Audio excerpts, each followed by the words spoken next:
कहने लगा अम्मा बड़े मौलवियों को कहते सुना है कि कोई माँ का हक अदा नहीं कर सकता, आज मैं तेरा हक अदा करके दिखाता हूँ। अम्मा कहने लगी बेटे मौलवी ने सच कहा है, माँ का हक अदा नहीं होगा। सुन रहे ना जवान बुजुर्ग सारे सारे सुन रहे ना। कहने लगे माँ ने कहा बेटे नहीं माँ का हक अदा नहीं होगा। उसने कहा कैसे नहीं होगा, हट्टा कट्टा हूं जवान हूं, तू औरत होकर एहसान कर सकती है, मैं मर्द होकर हक अदा नहीं कर सकता। माँ ने कहा ठीक है फिर हक अदा करेगा। कहा हाँ। माँ ने कहा मेरे करवट में बिस्तर बिछा ले। माँ ने करवट में बिस्तर बिछा दिया चारपाई पे। बेटे की आंख लगी ना, अम्मा ने उठा, हे बेटे। जी अम्मा। उठ, क्या बात है? कहा मेरा हक अदा नहीं करना। करना तो है। कहा जल्दी पानी लेके आ। सर्दी की रात थी, भागा भागा गया पानी लेके आया।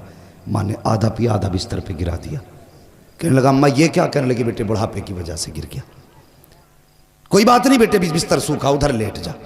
बच्चे ने, लड़के ने दूसरी तरफ करवट ली, सोया, आंख लगी। फिर माँ ने कह दिया बेटे उठ। तो उठ के कहने लगा क्या बात है अम्मा? कहा मेरा हक अदा नहीं करेगा। तो कहने लगे करना तो है। कि फिर जल्दी पानी ला। गया फिर पानी लाया। माँ ने आधा पिया आधा गिरा दिया। 2 हिस्से बिस्तर के भीग गए, तीसरा हिस्सा बाकी बचा।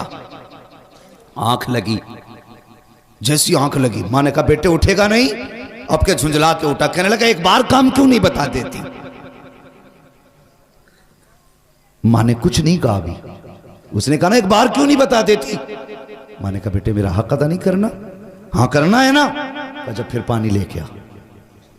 फिर पानी लाया। माँ ने फिर पानी पिया, फिर बिस्तर पे गिरा दिया। जब तीसरी मर्तबा बिस्तर पे पानी गिरा ना, अब बेटा बर्दाश्त ना कर पाया। कहने लगा माँ ये तेरे बुढ़ापे की वजह से तेरी अकल बीमारी गई है। बता तो सही तू कितनी बेवकूफ़ है। तूने 3 जगह मेरे बिस्तर पे पानी गिराया। अब बता मैं सोऊं तो कहाँ सोऊं, मैं लेटूं तो कहाँ लेटूं? तूने मेरा पूरा बिस्तर गीला कर दिया।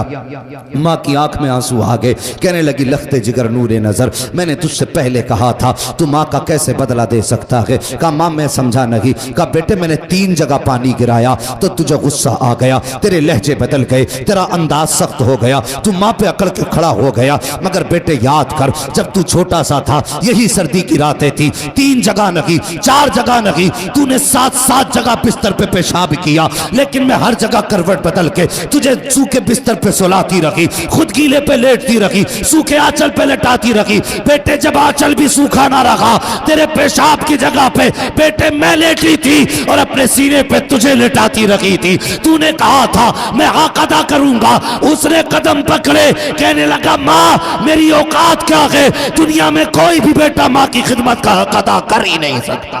बेशक सुभान अल्लाह। कौन हक अदा कर सकता है माँ बाप का? बता रहा माँ बाप की इज्जत करना, इनकी कदर करना। और जवानों स्कूल पढ़ने वालों तुमसे भी एक बात कह दूं, तुम्हारे हाथ में कलम आ गया ना तो तुम्हें भी फिर अब्बा की औकात दिखाई नहीं देती।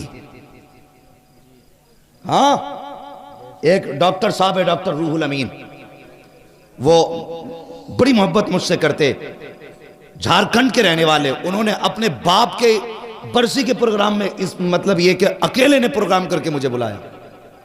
और बाहर मुझे बुलाने का मतलब होता आदमी का कम से कम 40-50 हजार का खर्चा एक आदमी, और मेरे जैसे 3 और बुलाए थे। मैंने कहा डॉक्टर साहब इतना लंबा खर्च, लग रहा है कि अच्छी इनकम है। मैंने हंस के ये बात कही। तो सुनो मेरी बात सुनना, जो बात मैं बताना चाह रहा हूं। उसने इतना सुना और रोना शुरू कर दिया। कहने लगा कमाई ज्यादा नहीं है, कमाई ज्यादा नहीं है, मैंने इतना खर्च क्यों? कहने लगा ये मेरे बाप के सामने कुछ भी नहीं है।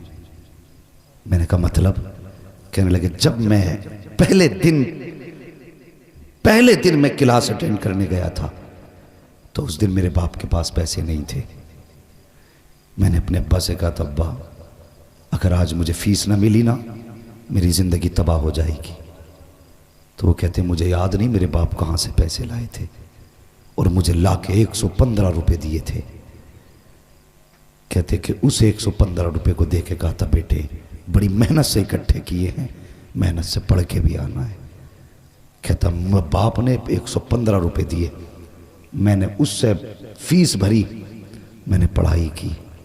कहता बात ये नहीं मेरे पास पैसा कितना, बात यह कि जब मेरे बाप के पास कुछ ना था और मैंने मांगा था तो मैं नहीं जानता मेरे बाप ने कहाँ से ला के दिया था। आज मेरे बाप की बरसी है, मैं चाहता हूँ अगर जान भी उसके नाम पर लुटा दूँ ना तो बाप के उस एहसान का हक अदा नहीं कर सकता। ये बाप होता है। अगर तुमने कहा था अब्बा फीस भरनी है, अब्बा ने ज़मीन बेची, तुम्हारी फीस भरी है। अगर बाप नहीं, माँ बेवा है और तुम्हारे स्कूल की फीस और किताबों का दिन आया है तो खुदा की कसम माँ ने कंगन और अपने नाक कान के जेवर बेच दिए लेकिन तुम्हें कामयाब बनाया है। आज तुम्हारे हाथ में कलम है ना तो इसका जोर अपने बाप को मत दिखाना, इसका जोर अपनी माँ को मत दिखाना। तुम मास्टर बन जा, डिप्टी बन जा, कलेक्टर बन जा, कुछ भी बन जा, लेकिन जब माँ सामने आया करे तो बचपन का वही गुड्डू बन के आया कर, बचपन का पप्पू बन के आया कर, बचपन का छोटू बन के आया कर। तेरी शान कितनी भी बड़ी क्यों ना हो, जब माँ बाप के सामने आया करे तो छोटा हो के आया कर। अगर थक के आया करे इनके कदमों में बैठ जाया कर। खुदा की कसम 5 स्टार होटलों में भी वो सुकून नहीं मिलता है जो माँ बाप के कदमों में सर रख के बैठने के बाद मिला करता है। अल्लाह तौफीक दे तो अपना वक्त माँ बाप के साथ गुजारना, माँ बाप के साथ गुजारना। तुम पढ़े हो, कुछ बने हो तो माँ बाप की मेहनत का नतीजा, माँ बाप की मेहनत का नतीजा। कितने बाप बेटों की फीसें भरते भरते मर गए। हाँ, कितने बापों ने मजदूरियों में अपनी जानें गवा दी ताकि बेटा धूप न बर्दाश्त करे। कभी भट्टों पे जाके देखो, मजदूर लोग 60-60 ईंटें कमर पे लेके कैसे चलते हैं। क्यों?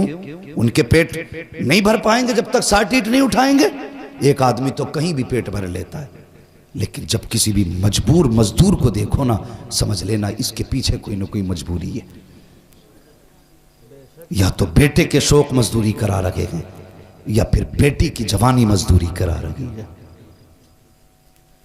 हां, हमेशा अपना सुख न देखना, कभी दूसरों का दुख भी देख लेना। हम खेत कटवाते हैं ना, खेत तो कहते हैं हाथ किसका तेज चलता, ताकि 300 देकर 500 रुपए के धान कटवा ले। अगर कोई कमजोर आ जाए, अल्लाह माफ करे, लॉकडाउन गुजरा, यूं तो सैयद भी हो, मिर्जा भी हो, अफगान भी हो, तुम सभी कुछ हो, बताओ कि मुसलमान भी हो। लॉकडाउन गुजरा तो कितनी तंगदस्ती लोगों पे आई थी। अल्लाह अकबर, ऐसा 2 लोगों पे कि 50-50 रुपए पे लोगों ने मजदूरियां की। और इन जमींदारों से अल्लाह हिसाब लेगा जिन्होंने 100-100 रुपए में खेतों की नलाइयां कराई उन गरीबों से। अल्लाह पूछेगा कि जब मजदूरी 300-500 थी तो तूने 100 रुपए देके इसकी मजदूरी का फायदा उठाया, इसकी मजबूरी का फायदा उठाया। आज ला नेकियां कितनी लेके आया है, रख पल्ले में। अगर वो आ गया ना गजब पे तो 7 पुश्तों की नेकियां नहीं बचा पाएंगी। इसलिए किसी की मजबूरी का फायदा ना उठाना, किसी की मजबूरी का फायदा ना उठाना। कभी किसी से 100 रुपए लेके 200 का काम ना देना। ओ यार, खुदा की कसम, हर बंदा चाहता है मजदूर ताकतवर मिले, ज्यादा काम वाला मिले। वो कभी सफेद बालों वाला आके सामने खड़ा हो जाए, तुझसे कहे मुझसे धान कटा ले, तो उसकी कमजोरी ना देख। ये ना देख के बूढ़ा के क्या करेगा, इससे तो चला नहीं जाता, खेत में कौन सा काम करेगा। समझ ले मजबूरी लेके आई है, बस ये समझ, ये भी उस नबी का कलमा पढ़ता है जिसका मैंने कलमा पढ़ा है। भले धान कम काटेगा, मजदूरी के सहारे ये पैसे लेके जाएगा, इसके बच्चों का गुजारा होगा। मैं नहीं जानता ये काम कितना करेगा, पैसे ज्यादा जाएंगे कि कम, लेकिन इतना जानता हूं अगर किसी कमजोर का आज तू सहारा बनेगा, कयामत में मदीने वाला मुस्तफा तेरा सहारा बन जाएगा।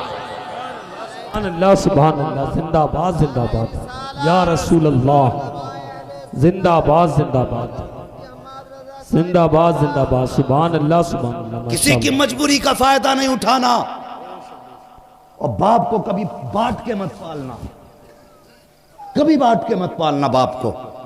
नसीब वाला के जिसके हिस्से में माँ बाप आते। हाँ, अगर अभी कह दूं मैं इतने बड़े मजमे में हाथ उठा दो जो माँ बाप से प्यार करते हैं, तो हर बंदा हाथ उठा देगा। हाथ ना उठाना बेटे, मैं झूठे हाथ नहीं उठवाना चाहता। मैं सब जानता हूं कितने सच्चे हाथ उठते हैं, कितने झूठे उठते हैं। सब हाथ उठा देंगे, मगर मुझे बताओ, यहां हाथ उठा के मौलवी को राजी करना आसान है, मिंबर वालों को खुश करना आसान है, मजमे में अपनी शान दिखाना आसान है, तुम्हें क्या लगता है माँ से नाराज हो, माँ तुमसे नाराज हो, जलसे में तुम हाथ उठा रहे हो, इसकी खबर हुजूर को नहीं होगी? तेरा मेरा अकीदा अगर ये है हुजूर तेरे मेरे दुरूद को सुनते हैं, तो जब तेरा झगड़ा माँ से होता हुजूर उस झगड़े को भी सुनते हैं। खुदारा माँ बाप की इज्जत करना, इनकी कदर करना। बंदा कुछ भी बना है ना तो माँ बाप की मेहनत और दुआओं से बना करता है। और सुनो, अगर अल्लाह ने दौलत दी है, माँ बाप दिए हैं, इन पे खर्च करने से पीछे मत हटना, वरना कल दौलत होगी माँ बाप नहीं होंगे तो बहुत पछताओगे, बहुत पछताओगे। बंदा माँ और बाप जानते हो ये क्या है? किसी 70 साल के बूढ़े से जाके कहो माँ की याद आती है क्या? अगर बाल सफेद हो गए होंगे, कमर झुक गई होगी, वो रो देगा यार, 70 साल में भी रो देगा। क्यों रोया? वो कहेगा आज भी लगता है माँ दरवाजे पे खड़े होकर आवाज दे रही है। 70 साल का अरसा बीत गया लेकिन आज भी माँ की याद रुला देती है। ये माँ होती है। 110 साल का बंदा लाना और फिर भी अगर कोई कहे कि माँ की याद आती है, कि 110 साल का बंदा भी रो देगा। खुदा की कसम क्यों ना रोए? कोई इतना प्यार करने वाला ला के दिखा सकते हो? और तू 5 मिनट के लिए आंगन से गायब हो जाता, माँ दरवाजे पे आ जाती दुपट्टा सर पे डाल के, कहती हाफिज जी इधर मेरा बेटा गया है, देखा है क्या? उधर तुमने मेरा बेटा देखा है क्या? माँ बेकरार हो जाती है। जब तक बेटा ना मिले वो चैन से घर में नहीं बैठती। वो जब तुम छोटे थे माँ तुम्हारे बगैर घर में नहीं बैठती थी। आज माँ छोटी हो गई, बुढ़ापा आ गया, तुम माँ के बगैर कैसे घर में बैठ जाते हो? वो तुम्हें खिलाए बगैर कभी नहीं सोई, आज तुम उसे खिलाए बगैर कैसे सो जाते हो? मत खिला जालिम, कम से कम लुकमा खाने से पहले पूछ मेरी माँ ने खाया है कि नहीं खाया है। मेरे आगे गर्म रोटी रखी है, पता मेरे बाप को रोटी कैसी दी गई? सिर्फ इतना पूछ ले यार, सिर्फ पूछ ले, हाथों से ना खिला। अल्लाह तुझे इस रहम के बदले में भी दुनिया भी बेहतर कर देगा, आखिरत भी बेहतर कर देगा। इज्जत करना माँ बाप की, कदर करना, वरना ये चले गए तो बहुत याद आएंगे। और कोई भी बंदा ना इस बात से अंदाजा लगाना, किसी जवान की अगर नौकरी कहीं लग जाए, कहीं नौकरी लग जाए, स्कूल में, किसी फैक्ट्री में, किसी कंपनी में, तो सबसे पहले सोचता मैं किसे बताऊं? तो उसका दिल करता है कि सबसे पहले जाके मैं अपनी माँ से बताऊंगा, अम्मा आज मेरी नौकरी लग गई है। हाँ यार तो बहुत थे रास्ते में, बहुत दोस्त भी थे, क्लासमेट भी थे, लेकिन नहीं, दौड़ के घर में आके कहता अम्मा आज तेरा बेटा कामयाब हो गया। जब माँ मुस्कुराती है असल कामयाबी तब मिला करती है। मुनव्वर राना ने कहा था बुलंदियों का बड़े से बड़ा निशान छुआ, उठाया गोद में माँ ने तब आसमान छुआ। तुम कितने भी ऊंचे हो जाओ उतने ऊंचे नहीं हो सकते जितनी ऊंचाई पे माँ की गोद पहुंचाती है। अगर माँ है ना, इज्जत करना, कदर करना। मेरे हुजूर के दामन में किसी चीज की कमी नहीं थी। 2000 से ज्यादा नाम रब ने महबूब को दिए थे, लेकिन हुजूर रोए ना, और अक्सर रोया करते थे, कहते थे मुझे माँ की याद आती है। सहाबा ने कहा था क्यों? आका कैसे? हुजूर फरमाते मेरा जी चाहता काश मेरी माँ होती, मुझे बेटा कह के आवाज दे देती। लफ्ज बेटा जिसे कहा जाता वो नसीब वाले होते। अगर माँ बाप चले गए तो फिर कोई बेटा कहने वाला भी नहीं मिलेगा, बेटा कहने वाला भी नहीं मिलेगा। इश्तिहारों में बड़े बड़े नाम आते हैं, कौन सा लक़ब ऐसा जो हमारे नाम के साथ नहीं लगाया जाता? अल्लामा, फ़ग़ामा, अजीब बड़े बड़े जिनके लायक हम नहीं हैं, ऐसे ऐसे लक़ब लगाए जाते हैं, नारे लगते हैं, फूल डाले जाते हैं, गाड़ियाँ आगे पीछे चलती हैं। कलेजा ठंडा नहीं होता, खुदा की कसम कलेजा तभी ठंडा होता है जब माँ बाप बेटा कह के आवाज़ देते हैं। हाँ, इस लफ्ज़ बेटा में माँ की ज़बान में वो मिठास है जो बरसों की थकन उतार देता है। माँ बाप की इज्जत करना, कदर करना। आज दौलत है उन पे खर्च करना। कलम तुम्हारे हाथ में आया माँ की बदौलत, कुरान सीने में आया है बाप की बदौलत। जिंदा रहना ना, माँ बाप की खिदमत करना। करेंगे इंशाअल्लाह। देखो कौन नहीं बोल रहा, जो नहीं बोल रहा समझ लेना घपला करके आया। माँ बाप की इज्जत करेंगे। इन्हें चच्चा को उठा के पूछो रुमाल वालों को, चच्चा सोना नहीं, देखो बस माँ बाप की बात चल रही है।